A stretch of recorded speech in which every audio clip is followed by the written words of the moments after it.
ശക്തമായ വേനൽ മഴയിൽ അട്ടപ്പാടിയിൽ വൻ കൃഷിനാശം. പടിഞ്ഞാറൻ അട്ടപ്പാടിയിലെ വാഴകൃഷിക്കാണ് കൂടുതൽ നാശം നേരിട്ടത്. കഴിഞ്ഞ ദിവസമുണ്ടായ വേനൽ മഴയിൽ അട്ടപ്പാടിയിൽ ലക്ഷക്കണക്കിന് രൂപയുടെ കൃഷിനാശമാണുണ്ടായത്. താവളം അടിയങ്കണ്ടിയൂരിൽ പാട്ടത്തിന് സ്ഥലമെടുത്ത് കൃഷി ചെയ്യുന്ന കുലിക്കിലിയാട് സ്വദേശി അബ്ദുൾ ഷെരീഫിന്റെ 3000-ഓളം നേന്ത്രവാഴ കാറ്റിൽ ഒടിഞ്ഞു വീണു. കുലവെട്ടി വിപണിയിലെത്തിക്കാൻ ദിവസങ്ങൾ ബാക്കി നിൽക്കെയാണ് കാറ്റ് നാശം വിതച്ചത്. 5000 വാഴ കൃഷി ചെയ്ത ഈ കർഷകന് ലക്ഷങ്ങളുടെ നഷ്ടമാണ് നേരിട്ടത്. ഇന്നലെ രാത്രി 7 മണിക്ക് ശക്തമായ കാറ്റും മഴയും വന്നു. അത് കാറ്റടിച്ചിട്ട് നഷ്ടപ്പെട്ടു. ഇത് മൊത്തം 5000 വാഴ ഉണ്ട്.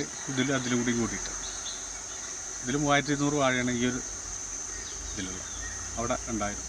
വലിയ തെങ്ങുകളും പ്ലാവും മറ്റു മരങ്ങളുമെല്ലാം കാറ്റിൽ ഒടിഞ്ഞു വീണിട്ടുണ്ട്. താവളം, പാക്കുളം, വീട്ടിയൂർ, ആനക്കല്ല്, കണ്ടിയൂർ, ഒമ്മല, ഓടപ്പെട്ടി, ജെല്ലിപ്പാറ, മഞ്ഞച്ചോല എന്നിവിടങ്ങളിൽ 10000-ഓളം വാഴ നശിച്ചു. വാഴ കൊലച്ച ആ സമയത്താണ് ഈ കൃഷിനാശം സംഭവിച്ചിരിക്കുന്നത്. ഇന്നലത്തെ കനത്ത കാറ്റിലാണ് അത് സംഭവിച്ചിരിക്കുന്നത്. അപ്പോൾ നിരവധി ആളുകളുടെ ആയിരക്കണക്കിന് വാഴയാണ് ഈ കാറ്റിൽ മഴയിലും നഷ്ടപ്പെട്ടത്. കാലാകാലങ്ങളിൽ നമ്മൾ സർക്കാരിന് ഇത് അപേക്ഷകൾ കൊടുക്കും. പക്ഷേ സർക്കാരിന്റെ ഭാഗത്തുനിന്ന് ഒരു സാമ്പത്തിക സഹായം ലഭിക്കുന്നില്ല. ഓടപ്പെട്ടി സ്വദേശി ഇമ്മാനുവൽ, ജെല്ലിപ്പാറ മുണ്ടൻപാറ സ്വദേശി പ്രഭാകരൻ എന്നിവരുടെ വീടുകൾക്ക് കേടുപറ്റി. 2018 മുതലുള്ള നാശനഷ്ടങ്ങൾക്ക് ഇതുവരെയും നഷ്ടപരിഹാരം ലഭിച്ചിട്ടില്ലെന്ന് കർഷകർ പറയുന്നു. ന്യൂസ് മലയാളം, പാലക്കാട്.